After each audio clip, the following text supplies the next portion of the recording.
Dan yang bikin aneh, alasan dari penurunan Videotronnya tuh nggak dijelasin. Padahal Videotron ini sudah dibayar secara resmi selama 1 minggu full oleh teman-teman K-popers. Dananya mereka kumpulkan dengan patungan sukarela dan bukan berasal dari partai atau individu. Tentunya sudah bukan rahasia umum. Ada permainan penguasa yang panik.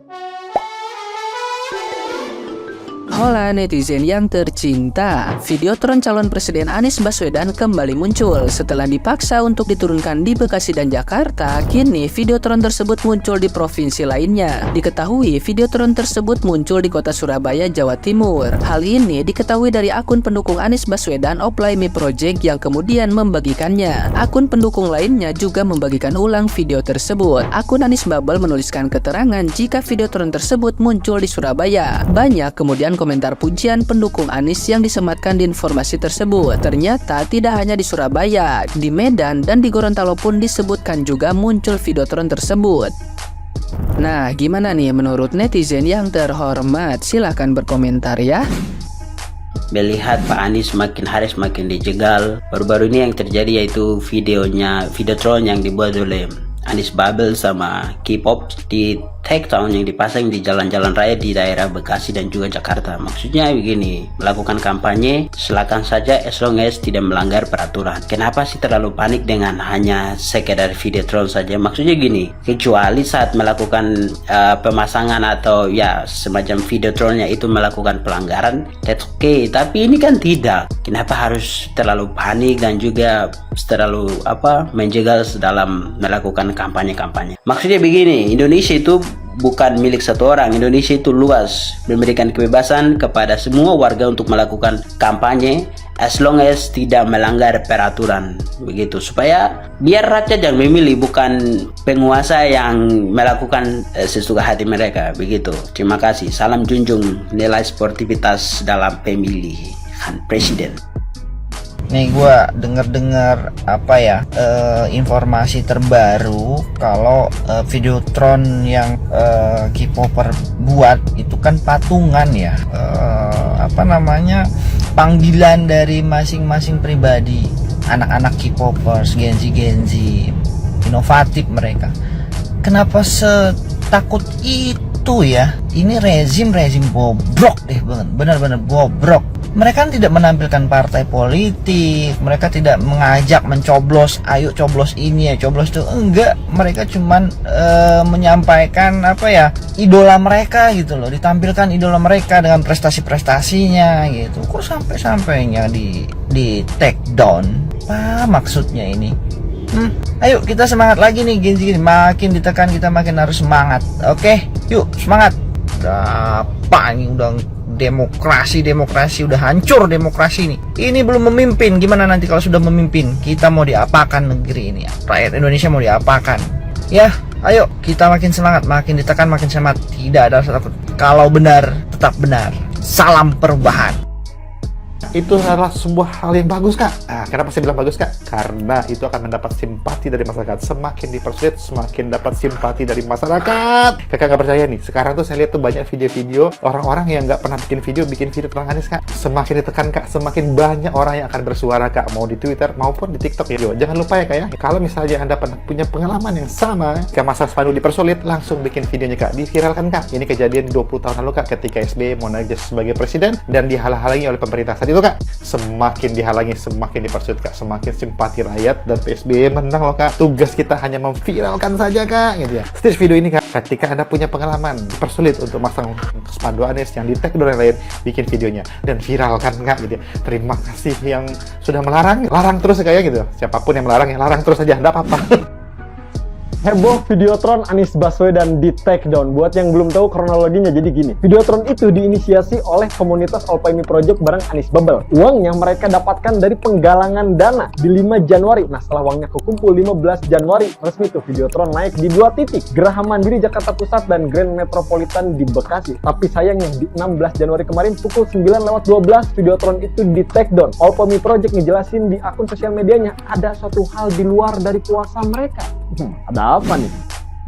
Ada yang panik. Belum genap 24 jam, Videotron Anies yang sudah dibayar oleh teman-teman K-popers di beberapa titik tiba-tiba diturunkan secara sepihak. Dan yang bikin aneh, alasan dari penurunan Videotronnya tuh nggak dijelasin. Padahal Videotron ini sudah dibayar secara resmi selama 1 minggu full oleh teman-teman K-popers. Dananya mereka kumpulkan dengan patungan sukarela dan bukan berasal dari partai atau individu. Tentunya sudah bukan rahasia umum. Ada permainan penguasa yang panik dengan inisiatif masyarakat dari berbagai elemen yang makin masif untuk mewujudkan sebuah perubahan. Mereka ini salah strategi. Rakyat kita ini pinter. Makin diginiin, yang ada makin beringas untuk dukung perubahan. Makin gemes, makin greget. Dan yang ada masyarakat makin yakin sama paslon yang selalu diganggu. Ayolah, gagasan itu lawan pakai gagasan lagi. Jangan kayak gini caranya. Jadi kelihatan nggak sehat demokrasi kita. Dan untuk Abah Anies, jangan sedih, Bah. Videotron Abah boleh diturunkan sepihak di beberapa tempat. Tapi kami yakin, setelah ini akan muncul ratusan ribu dukungan, akan muncul ratusan ribu spanduk sukarela untuk Abah. Lu lihat kan cuy, narasi-narasinya dari junjungannya sampai pendukungnya sama semua. Apapun yang terjadi di kubu Anies dan yang terjadi di Anies, semua pada rame-rame nuding pemerintah. Sampai ada narasi di X, Anies versus pemerintah. What the fuck gitu. Semua yang terjadi, semua salah 02. Apapun yang bikin Anies gak menang, semua salah bapaknya Gibran. Logical fallacy kayak gini yang gue lawan. Selalu dikit-dikit MK aja ditabrak, apalagi ini, apalagi itu.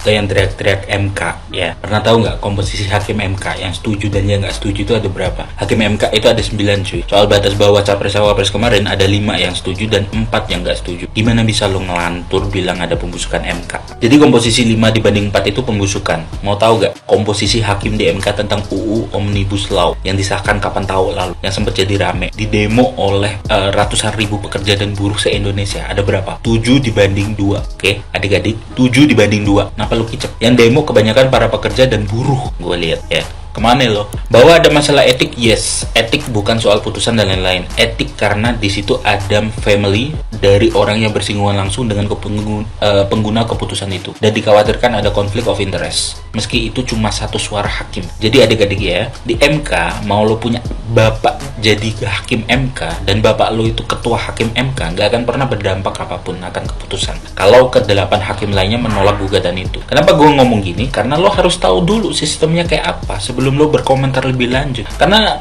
kalau berkomentar lebih lanjut tanpa ilmu, segera hubungi dokter. Sama seperti ada yang percaya ketua DPR atau pimpinan DPR itu bisa bikin dan ngesain undang-undang itu sendiri. Kan? Oke, gue mau balik lagi ke Anies. Kayak gini, mau hukum ditegakin, nggak usah lah ngomong soal etik-etik. Hukum yang tumpul ke atas lah dan lain-lain, pret lah. Kalau kalian mau tahu fakta, kalau mau tahu implementasi dari hukum yang tajam ke atas, ya ini sudah jadi tersangka hari ini, bos. Atas dugaan penyelewengan penggunaan dana APBD pada kasus Formula E oleh KPK. Namanya disebut tuh oleh beberapa pihak dan ada indikasi ke sana emang. Surya Paloh lah yang menolongnya dengan buru-buru dideklarasikan dengan IMIN. Salah satu kelompok oligarki yang selalu dibelanya, tapi di luar teriak-teriak tolak oligarki. Mau meragukan omongan gua? Siapapun udah ngomong tentang hal ini. Lo aja yang gak mau membuka mata lo, ya kan? Siapapun udah ngomong tentang ini dan namanya udah jamak disebut-sebut. Sama dengan Ganjar. Malah Ganjar ada dalam fakta persidangan. Apakah kemudian kalau paslon itu udah dideklarasikan gak boleh ditersangkakan oleh KPK atau lembaga hukum lainnya? Secara teori itu gak berlaku. Makanya gue bilang kalau mau tahu implementasi dari salah satu narasi Anies tentang hukum di debat pertama, harusnya dia hari ini jadi tersangka. Gak akan dia bisa hahihi desak Anies dan sok-sokan berenang retorika di debat capres, gak akan. Ya. Makanya Jaksa Agung jauh-jauh hari udah berstatement cuy, sebaiknya proses hukum yang diduga melibatkan calon legislatif, calon eksekutif kalau bisa ditunda hingga masa pemilu selesai. Dan kenapa ada narasi dari Budi Ari, Menkominfo, bahwa siapapun yang kalah di Pilpres ini siap-siap aja masuk penjara? Ya itu alasannya bro. Kenapa? Bukannya itu malah lebih baik bang? Kan hukum harus ditegak luruskan, ya kan? Jangan sampai pemilih kita seperti memilih kucing dalam karung. Sekarang gue balik, kalau misalnya kita mau tegak dengan hukum, apakah nggak ada itu yang teriak-teriak kalau salah satu kandidat dijadikan tersangka? Akan ada narasi tentang upaya kriminalisasi. Gue tanya, Apa nggak makin tantrum itu para pendukung-pendukungnya yang garis keras, yang udah anggap Imam Mahdi lah, Nabi terakhir lah disebut-sebut karena jagoannya jadi tersangka.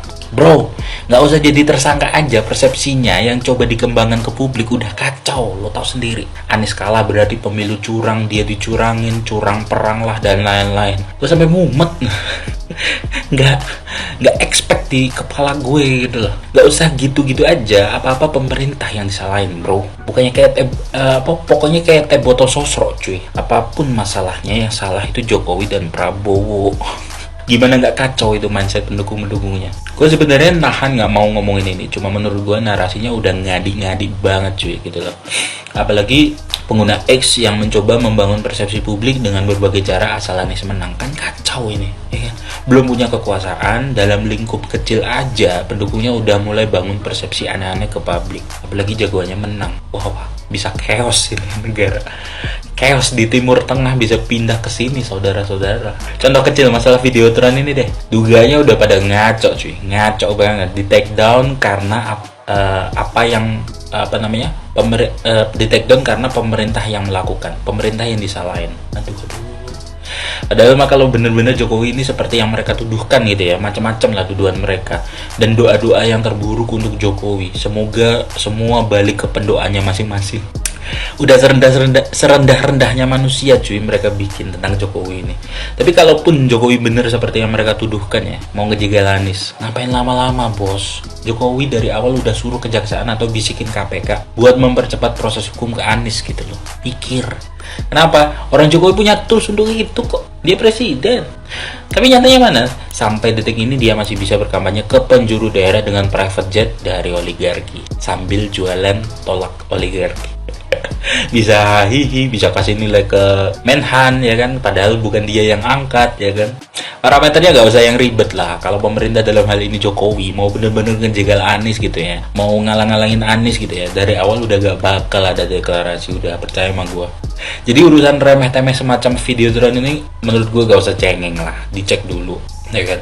Apakah kalian udah bayar belum? Kalau udah dicek di perusahaan penyedianya apa masalahnya gitu loh, ditanyain gitu loh. Ntar ini salah satu strategi buat framing lagi ya kan, yang nge-take down mereka sendiri terus teriak-teriak ke sosmed, ke media, berkampanye gini amat, diribetin, pakai di-take down lah dan lain-lain. Dan kalian yang nggak tahu apa-apa kemakan strategi kampanye playing victim macam ini. Susah kan kalau udah bucin. Beraknya Anies aja dikira Silver Queen, bos. Kalau mau bucin-bucinan gitu ya, hari ini gua harus berbangga diri, bos. Satu-satunya capres yang nggak pernah dipanggil KPK, bahkan namanya sering disebut-sebut di persidangan dan kemudian jadi fakta persidangan, ya cuma Prabowo. Lu mau bantah-bantah aja, Wir. Gitu aja ya. Salam waras.